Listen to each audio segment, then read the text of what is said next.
Subong nga adlaw sa mga baganihan ginpakigbahin sang pilanaton ka mga kapuso ang ila ginakabig nga baganihan subong nga panahon.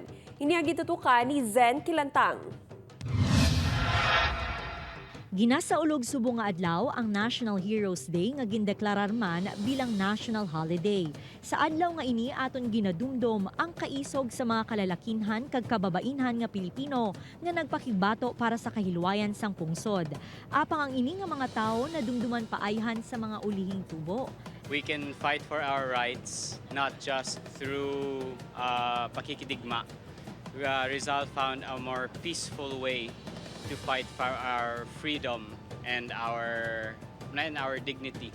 Different from other heroes na fought in battle, but he fought with words.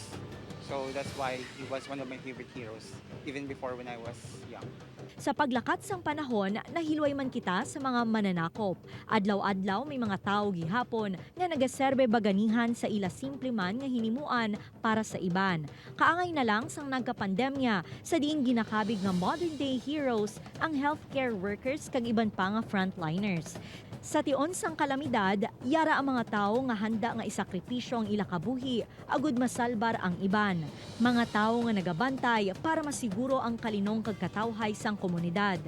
Mayara man ginakabig baganihan ang ila mismo kaugalingon.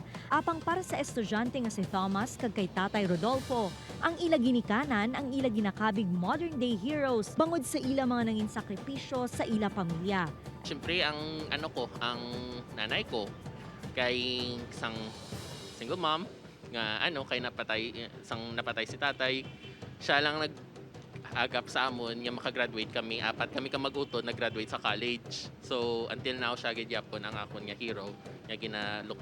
Una beste ginikanan tayo kay wala tayo sa kalibutan ko lang ginikanan ta. Sila ginang hero sa aton. Amay ta kagiloy amo ginang mga hero sa aton kabuhi di.